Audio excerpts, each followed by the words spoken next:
Omulungi atulaba nawe atuliza Kampala Media TV njagala okulamusaako muganda wange mwannyinaze mu ngeri y'enjawulo.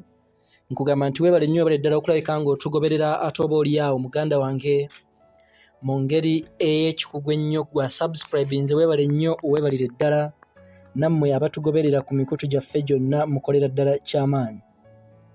Bassebo ne bannyabo amawulire agaliwo essaawa eno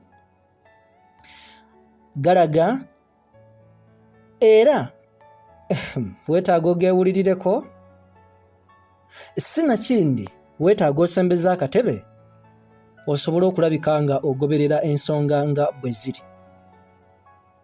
Nze saagala nkulabike nga ensonga oba oliawo nzikuba makiikakiika naye njagala nzikutuuseeko munnange ggwe nga bwe ziri ate oba oliawo osobole okulabika nga oyongera okuzigwennyalwe. Oluvannyuma lw'ekifaananyi oba ebifaananyi bimaze okufuluma gwampuliriza naawe andaba nga biraga mwana muwala Lydia Jasmine ne mwana mulenzi wa Okumuwasa nga bwe baakoze okukyala era nga bwe bagenda okugenda mu bufumbo obuli officially.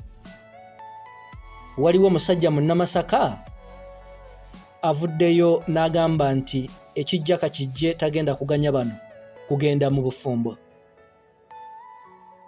Okusinziira ku Munna Masaka ono gwe tukuleetedde bassebo ne bannyabo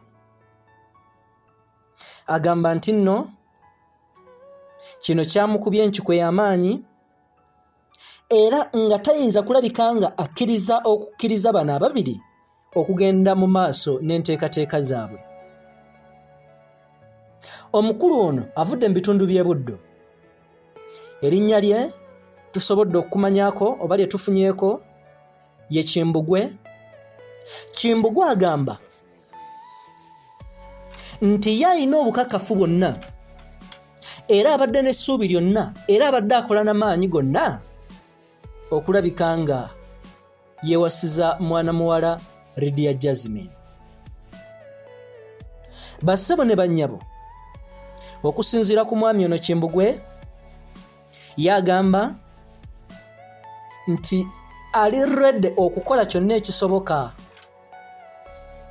Wekuba kugendako mu ndagu agamba jagenda azinyeenye, agamba wekuba kugenda mu kkanisa akute vivi ajagenda alikuute, agamba nti ate kukola buli kisoboka okulabika nga bano bassebo ne bannyabo tebagenda mu bufumbo obutukuvu.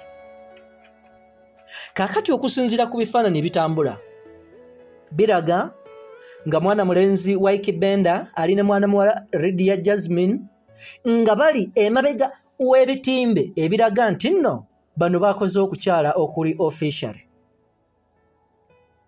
Okusinziira ku mikwano gya Lydia Jasmine gitegeeza nti nagyo teginnaba kuvaayo na ansa ntuufu ku kiki ekigenda mu maaso wakati w'ababiri bano.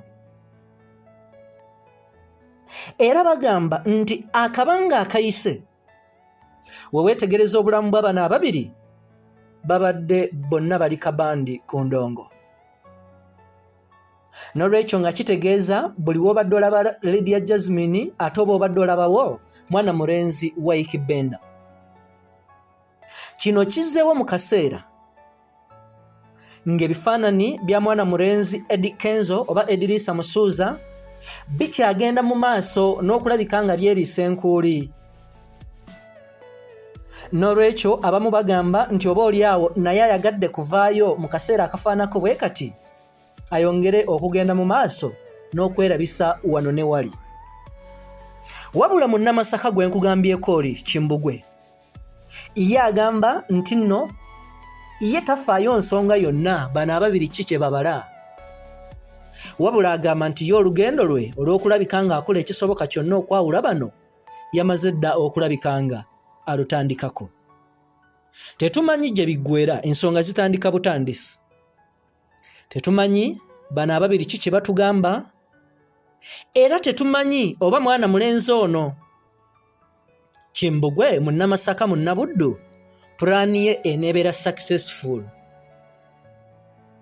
Tukyakwongera okutuusaako ensonga nga we ziri gwatugoberera nkugamba nti labika nga weekumira ku mukutu guno ate beera ng'osubscribinga n'ekide okikonemu osobole okufuna empeereza y'ekikugu ate tukutuuseeko ensonga oba oliawo nga we zitambula wano ne wali. Weebale okwekumira ku Kampala Media TV.